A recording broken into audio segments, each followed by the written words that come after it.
Hey, everybody, this is Winter with the Shift Spotlight Podcast. And today we are here with John St. Pierre. And he is a business coach, an author, an entrepreneur, and does a lot of CEO coaching. His company name is Entrepreneurs United, and he can be found at the100mjourney.com. And so it's thanks for joining us today, John. Yeah, absolutely. Excited to be here. So it's kind of funny, like you showed up in my LinkedIn profile and then so I added you. And then the next thing I know, it was like you everywhere. Like you just started showing up everywhere all over the place. And this John St. Pierre name, it just kept coming everywhere and coming everywhere. So yeah, you're definitely out there. You're definitely in our demographic and what our demographic is all about. So at a very high level, why don't you tell us what you do? Yeah, absolutely. So I guess as a primary role, I'm the owner of a private holding company that consists of 5 privately held businesses. And I basically am the chairman of the organization. So help those entrepreneurs running their businesses, try and, scale their businesses where they aspire to be and hit their goals on their strategic roadmap. And, we seek to continue to invest in and or acquire small and medium-sized businesses that really want to take the leap into the next level. So that's really what we do as a business. I'm also a co-host of the Entrepreneurs United podcast, and I do a lot of executive and CEO coaching, as you mentioned, for entrepreneurs. Okay, great. All right, I did some research on you. And you said in your profile that we are committed to helping other entrepreneurs not make the same mistakes we made along our journey. So give us a couple examples of those. What mistakes did you make and how did you fix them? Yeah, I mean, I guess the headline on this one is, I grew a company for over 15 years to north of $50 million and one day woke up and lost it all. And this was only a few years ago. And had to pick myself back up off the pavement and figure out introspectively what were the learnings I just had from this experience of growing this organization and what would I do differently? And took those learnings and principles that I developed and executed them in my venture that I have today. And we're able to successfully grow our company from about 505% over the past 3 years, but in full control of our destiny and really using those principles to make sure that we did it the right way this time. So a lot of what I work with entrepreneurs is, learn from some mistakes of others, and I really talk to them, do it this way, not that way. Because there are ways that entrepreneurs, there's no real script in business school that you learn how to take something all the way from A to Z. A lot of it is trial and error. You learn through experiences of others and your own experiences. And so that's really where I spend a lot of my time focusing on with entrepreneurs. Yeah. And, we have the Shift Spot is a business community it's a CEO coaching and peer advisory community. And like one of the things that we talk about in there is, most often CEOs, they have a skill set or they learned something that they were good at. And then the next thing you know, they're running a company and they're really doing that on the job training. They don't have the leadership skills. They don't have the human capital skills. They had a really good idea or like this one example was this guy, he was cutting lawns and his mom started spreading his name around. And the next thing you know, it becomes the owner of this huge landscaping company, but he's not hitting his billables. He's not collecting payments. He doesn't know how to pay his employees. They're quitting on him on the job. So it's like, and the next thing they go, I don't even want this. I don't even want to scale. I don't want this business anymore. Why do I even start this? I'd be better going down and going less. So what do you say to the entrepreneurs, the CEOs that are listening right now saying, you know what? I don't even know if I want to scale this company. Yeah, it's the entrepreneurial trap of all time. Yeah. And that's why a lot of companies, they grow to that lifestyle size business and they elect to stay there intentionally because every time they try and grow, they get caught in that growth paradox, right? Well, if I just get that another sale, if I just hire these 2 more people, but inevitably the growth paradox, as you grow, more problems arise and you encounter more issues. And so then the mentality and the mindset becomes, well, what's this all for?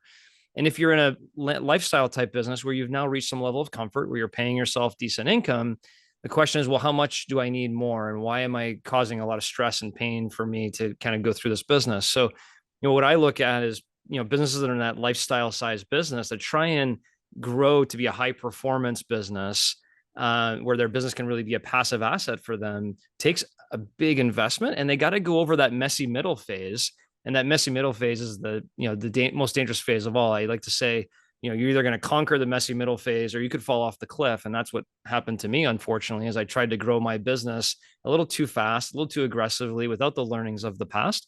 And I fell off the cliff, quite honestly, and had a massive failure. And you're right, they don't teach that in business school. And even if you didn't go to business school, the on the job training is intense. And I read every business book you could imagine. I had great mentors. I had a lot of good business experience. I took finance as an accounting, a finance accounting major in college, and I still didn't know some of the financial tools you needed to run your business effectively. So, this on the job training is real. But what I like to talk to entrepreneurs about is, you're trying to build a business asset that can create wealth and freedom for you. So you can take control of your life, take control of your business. Don't get dissuaded by the challenges, because there are ways to overcome them. You just need to learn what those are. And that to me is the 7 principles that I came up with that helped me define success, through my ventures. So what are the just high level 7 principles? Yeah. Principle 1 is grow and protect your equity at all costs. 2 is build your own capital. Don't rely on external forces for that. 3 is reinvest smartly. 4, build a culture of entrepreneurship within your organization. 5, protect the house. 6, get access to liquidity that's on your own balance sheet. And 7, move from CEO to chairperson. So those are the 7 principles that I've learned and look to execute in all of our businesses. Gotcha. And so if somebody is in a position where they want to scale, or they're feeling like, hey, it's just, I want to downgrade because this is all too hard, isn't the number one problem that they're probably struggling with is their people, and letting go of the reins and letting their people sort of take control and them not have their hands in everything? I think it's probably one of the biggest. Yeah, I believe that to be the case. A lot of it is a lot of entrepreneurs, they are the best salesperson in their organization, or they are the best producer in their organization, because in a lot of cases, if you started the business, you did all of those roles, you mastered all of those roles. And so the development of succession planning and developing a culture within your organization where your team kind of eventually takes over your role. I like to say, as a CEO, your biggest job is to replace yourself in every role that you do with somebody who could do it better than you. And I think a lot of CEOs don't actually believe that there's somebody out there that can run their business better than they can. Now, finding that person, training that person, developing that person, giving that person the incentives to do it and the motivation to feel like they're a part of the business is what I like to call entrepreneurship. And, not everybody is willing to be an entrepreneur, and that's okay. But there's a lot of people that are willing to be entrepreneurs, that are willing to treat that business like their own. And a lot of entrepreneurs sometimes feel too protected to give that person a little taste of being a part of the business and the value appreciation of the equity in the business, or value of the business. So there's a lot of strategies there that can be executed. But certainly today, a lot of CEOs that achieve that level of freedom by having a business asset, or wealth through a business asset, aren't working in that business 80 hours a week. They're strategically overseeing the business, and they're executing, Winter, what we've always heard is work on your business, not in your business. Right. Which quite honestly is impossible for 90% of entrepreneurs, because they're so busy working in the business. They can't work on it. So you have to raise your level strategically. Right. So it's very easy for entrepreneurs to talk about their successes, but you had a failure and it was tough. So let's talk about that. Like, how do you get over a failure like that? And how did you pick yourself back up? Yeah, very difficult. Very difficult. I mean, 15 years of building a company from scratch. To make matters worse, all my best friends worked in that business. It was a passion business. We had an amazing culture. We were very ambitious. It was in an industry I absolutely loved, which was the sports industry. And everything about it was my dream. But I wanted to grow the business so fast and so aggressively that I made careless mistakes along the way. I gave up too much of my equity along the way to maybe take some chips off the table, or to bring on investors because we weren't creating our own capital. We had to go get investors or bank debt. And now we have to bring investors on. My equity gets diluted. I start losing control of the business. We didn't reinvest smartly. We chased shiny objects, the entrepreneurial trap there as well, right? We're chasing, oh, well, if we do this very well, why don't we do this too? And we start burning some of our cash over here as opposed to focusing on our winners and players and reinvesting smartly in strategies on this side. Right. I made some one-door decisions.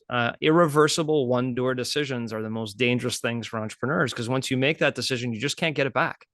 You can't Right. just start a company and say, I'm going to give you 50% winner. I'm going to take 50%. And then 2 years later, when everything's going well, you realize that maybe 50% was too much for winter, and you can't reverse that so easily. It's very dangerous. So I made a lot of decisions that, just as you look back on it, ultimately what ended up happening is I wanted to raise more capital to take our company to the next level. I had a goal of taking my company to 100 million that started from zero. And in doing so, brought on some equity. And then basically 7 months after bringing on some equity, I was fired from my own Hmm. company. I had Yeah. lost control. Hurts. Yeah. And that really hurt. So to answer your question, how did I pick myself back up? Um, a lot of introspection, a lot of self-regulation of mood, trying to be strong for my family and my friends, going, no, I got this. I can figure this out. Took a sabbatical to really think through, okay, what am I trying to do here? Quite honestly, I didn't even know why I was an entrepreneur. I just wanted to grow for growth's sake. I didn't have any specific goals. I was giving some of my equity away. I was getting diluted. And I really, thought through, okay, if I'm going to do this again, why am I here? And what am I doing? And what am I learning from this? And relaunched myself, and developed the 7 principles that we talked about before, and said, okay, this time I'm going to do it the right way. I'm not going to Yeah. give up my equity. I'm going to build my own capital. I'm never going to bring on investor capital again. I'm going to do this myself, and do it maybe in a smarter, more strategic, systematic way versus the run and gun way. Yeah. Yeah. It's brave. It's brave to pick yourself up when you've, not hit it out of the park like you expected. And, it's easy just to say, you know what, not for me. I'm just going to go get a job. Right. Yeah. So to do it again, and I truly believe that you don't fail at anything that you give 100% to, or that you learn something from. And so, throughout my whole life, I've never failed, even though I've, kind of failed, right? But I've always learned something. And if I failed, I could really look at myself and say, you know what, I didn't give 100% to that, or, I did. And when I did, I learned this. So you talk about reinvesting smartly. How do business owners reinvest smartly? Yeah. Well, firstly, I also talked about, chasing that shiny object. I was a prototypical, oh, this sounds good. This sounds good. Let's go do that. Because I wanted to grow so bad. I just found those as great opportunities. So, I think the first key to controlling how you're reinvesting is having a very clear strategic roadmap for your business. So one of the things we do now is we have a 3 to 5 year strategic plan that we put together of what we're doing, where we're going, and how we're going to, scale the business. And it's cascaded throughout the entire organization. We involve leadership and entrepreneurs in that process. And it's actually a good governor on the entrepreneur who all of a sudden says, "Oh, we're going to do this," and the team says, "Well, wait, hold on a second. You said in the strategic plan for this year, this is what we're doing." And Mm-hmm. so if you have a clear strategic roadmap of what you're trying to accomplish, you can hold yourself accountable to it, but your team can also hold yourself accountable to it. But I talk Right. a lot about, the process of knowing how fast you can grow. So when I talk about reinvesting smartly, there's something called the SFG rate, self-financeable growth rate. How fast can your company afford to grow? Mm-hmm. Way too many companies try and grow 20% a year when really their cash flow is telling them they can only grow 10. Well, where does Yeah. that other 10% come from? It comes from bank debt. It comes from needing to bring on investors who are going to take your equity. There's other areas that comes from. So you need to be able to know how much you can grow and then invest smartly in your winning products and services. And if you want to test things, test it slowly, surely, beta test. If it works, maybe put a little bit more into it and keep growing accordingly. So I think it's just a process of pausing for a second and saying, okay, what's the best way to reinvest this dollar? Because I only have this dollar to invest. Where should it go? As opposed to thinking that these resources are infinite and you can just grow as fast as you can. If you can make sales, you'll just grow, because sometimes sales don't necessarily mean net operating cash flow. They mean revenue. And Right. so there's a whole bunch of things there that need to be considered too. So give us an example of what would be investing not smartly. Yeah, a good example that we had in our business is we did a lot of sporting events, and we're like, Mm-hmm. okay, this is fantastic. We're making really good money running the sporting events. why don't we do the uniforms and apparel for sporting events? Why don't we start our own manufacturing facility in the Dominican Republic so we can make our own apparel, so we can make more margins selling our goods? Well, then you open up that facility. Now you have a new startup business. And as you know, startup businesses usually consume a lot of cash, consume a lot of Right. time before you can perfect everything. And we tried to, build a whole new business line that was a vertical business line to ours way too fast, way too aggressively. And we were blowing our cash flow over here that was consuming all the cash flow we were making over here, and got ourselves in a trap. And had to unwind that, unfortunately. So that's one example, but there are Okay. many others. Like I mentioned, just trying to grow too fast, hiring too many salespeople too fast, trying to invest in sales and marketing strategies that may not even be working yet. You just want to go because you have a plan to grow so fast. Growing for Yep. growth's sake can be dangerous. Right. Right. So curious, where do you see your investing resources for growth over the next year? Well, for us specifically, we're reinvesting in our current businesses based on our self-financeable growth rate. How much can we afford to invest in our businesses for growth? Doing a Mm-hmm. lot of sales and marketing right now. I think there's a lot of people that are retreating in some areas in the sales and marketing front. So, executing strategies that work there and refining our sales processes. In terms of businesses, in terms of the M&A side of things, really looking for entrepreneurs that have been there. You spoke about the entrepreneurs that are there and they're facing that challenge of growing their business, and therefore they're deciding to retreat. Those are perfect entrepreneurs that we love to work with because we'd like to show them a different way and help them through that messy middle phase so they can grow their business from a $10 million business to a $50 million business and escape that growth paradox.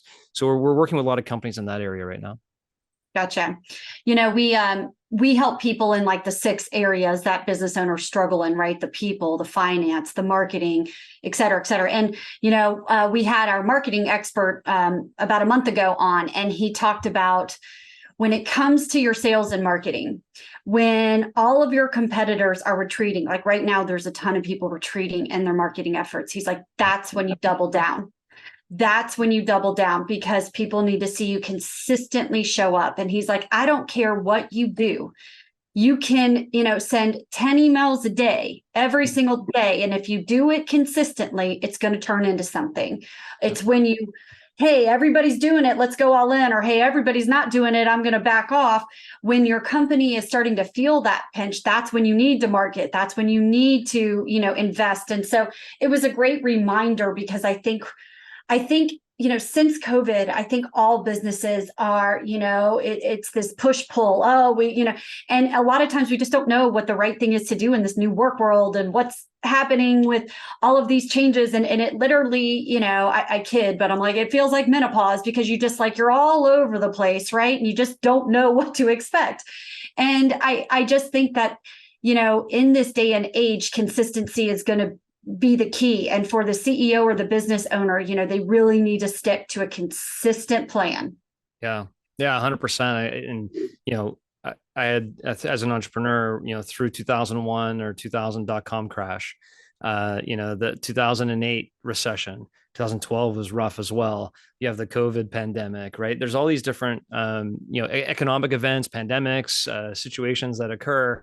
And you're right. The one thing I learned, there's 3 lessons I learned through all of those, but the one biggest one was don't retreat when others are retreating. Go. That's how you gain market share. Now you still need to go at your pace that you can afford to go. That is without saying, but I would agree 100%. And I think that strategic plan of knowing exactly what your roadmap is for the next 3 to 5 years and what are you going to do this year towards that plan and what are you going to do each quarter towards that year's plan really keeps the entrepreneur on the straight and narrow of exactly what they need to do. And especially if they have their whole team involved in that, their whole team is bought into that long-term plan as well. I think it's very important for, speaking of, kind of this new age with technology and really unemployment where it is today being so low, the way to retain and bring on really good people is involve them into the entrepreneurial side of your business. So they feel like they're a part of that business. They don't just feel like an employee or a number. They really feel bought into the strategy, the value of the business and everything that's there.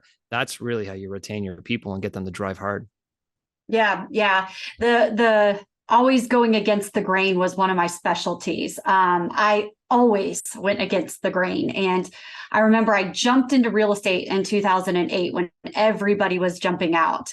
Mm-hmm. And all of these top producers had been in the business for 30 years and they just couldn't make it. And I saw the opportunity. I would go to these auctions and I would look for the guys with the green bidding cards because that meant that they were buying multiple houses. And I would go up to them and I'd say, hey, look, here's my number. I can help you buy a home for 50 cents on the dollar. I didn't even know what it was like to buy a house for 50 cents on the dollar. But, my mindset at that time was, more millionaires were made in the Great Depression than any other time in American history. And so, all of this cash came out of that market. So cash buyers come out in down markets. Then when everybody, started advertising online, I had already done it. I jumped out of advertising online, right? So every time you go against the grain and you create your own path, in my experience, that's when the real magic of being an entrepreneur shows up.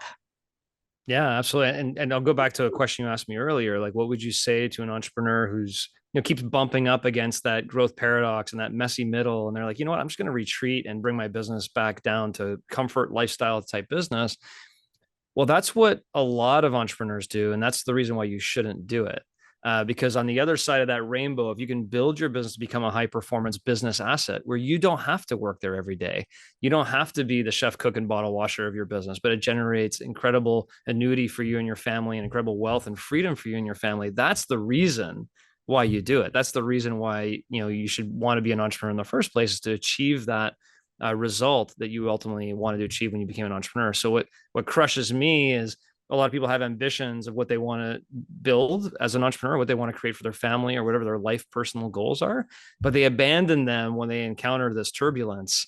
And I think that's where we need to really help these CEOs and entrepreneurs, is get through that messy middle phase of their business. And I think that they lose sight of their why, and they're so stuck in the day to day, and they're running around with their hair on fire, and they've got their hands in things their hands should not be in, and they've lost sight of their why, and that why has to continually be reinforced. And that's why we believe in coaching. I'm sure that's why you're a coach. We believe in holding people accountable to their why, because it's easy when you're stuck in the mud to forget it. And if you don't remember your why, you'll get off track really fast. Yeah, if you remember from my story, I mean, I think when everything fell apart for me and I got fired from the company I co-founded, I need to figure out what my why was. That's exactly where I started. What is my purpose? What's my why? What does success look like for me? Because I didn't really have that clearly defined. I did, Winter, when I was younger, have mentors of mine going, well, at one point you're going to figure out what your purpose is. And I'm like, I already know my purpose. I'm going to grow companies. It just didn't really resonate with me what they were trying to communicate with me. But until I found my true north, my why, what I'm trying to achieve, I wasn't able to actually create a strategic business plan for my business that matched my why. And way too many times people don't have a strategic plan that ties to their why personally. So they know, ultimately what they need to accomplish in their business to accomplish their personal life goals. So I agree 100%. That's so important. Yeah. And, I think that people think that their business should be their passion project. And I think you learned that your business is not your passion project more times than not. It's not your passion project. And a lot of times you can't make money on your passion. Our why for the Shift Spot and the coaching community is, you've talked to Ken, we really want to leave a legacy for these CEOs and these business owners. And our why, and it's a startup, right? So there's struggles every single day in what we do, but our why is that deep down behind it is about helping people. It's about leaving our legacy. It's about leveraging our talents to help, these entrepreneurs make the shifts that they so deserve and get that freedom and balance that they're looking for. So when you have those rough days, you get back in touch with that. Right. And then you're like, I know why I'm still doing this. Otherwise, I think we would have given up a long time ago. Right. Because I hang on to that thing that keeps you going. Yeah. I like to say, I'd like to add a twist to your point though, on the passion project. Cause I don't necessarily disagree with you, but there's a twist to it, which is, what does success look like, which is the Venn diagram, the hedgehog concept from Jim Collins, is what can you be the most passionate about? What can you be the best in the world at? And what can drive your economic engine? And I think way too often people go, well, I have a passion for ping pong, so I'm going to make ping pong my business. That isn't necessarily the way that model should work. But as an example, I believe for you guys, you have a passion for helping entrepreneurs and helping people achieve their goals. And you can be the best in the world at it, and you can drive your economic engine. Therefore, that's where you should spend your time. I think where a lot of CEOs should be thinking about is not the industry you're in. It's what do you love doing? Do you love developing entrepreneurs? Do you love sales? Do you love Mhm. strategy? Do you love actually making the widget that your company makes? Whatever that is, you can spend more time doing that if you build the core of your business and all the fundamentals of your business around what you're doing, and then spend And what time you doing what love you love. doing. Yeah, yeah, yeah. And that's exactly what we do. Ken's the visionary, I'm strategy, and we had to get the people in place to be the doers Yeah. because otherwise we were getting off track with what really mattered. And if we're doers, then we can't be the strategy and the vision. So, I think that too often people just say, I've got to do it all because it's my business and nobody's going to do it better, instead of saying, I love sales. Nobody's going to be a better salesperson. So I'm going to develop the salespeople and I'm going to get a COO to do the rest. Yeah, exactly. Compliment yourself. Yeah. So, okay. Anything else you want to cover as we wrap this up? Anything you want to tell our listeners? No, I mean, it sounds like, a good portion of these CEOs are all encountering the same thing, right? And I see the same one as well, is you try and grow your business and you get stuck and you're like, man, maybe this isn't worth it and maybe I shouldn't do it. And then there's another portion, quite like Winter, like I was, where I wouldn't accept no for an answer. So I just kept growing, not Yeah. really knowing what pitfalls awaited me on the other side. And I fell Right. hard off the cliff. I don't suggest people do that either, but there is a way to do it. And I think if you surround yourself with the right people, with people who've been through it before, like Ken's a really good example. He's seen these companies over and over and over again, making the same mistakes or making the right ones, right decisions. I think you need to surround yourself with entrepreneurs who have been where you want to go, and seek out that advice and coaching and advisement, because just like I'm sure you talk about this all the time. Tom Brady used to have a professional coach for every aspect of his game, right? Yep. Professional athletes bring on coaches left and right, but entrepreneurs are hesitant. They don't invest enough in that area that can help propel them to the next level. So that's really something I think is really important. Yeah, it's interesting you say that, because I think that they used to invest in consultants and then they got a bad rap. Consultants got a bad rap because 100%. they couldn't really measure the result. The CEO couldn't measure the result. So they didn't know if the consultant was working. And, I do think CEOs are more open to coaching than ever before. Yeah.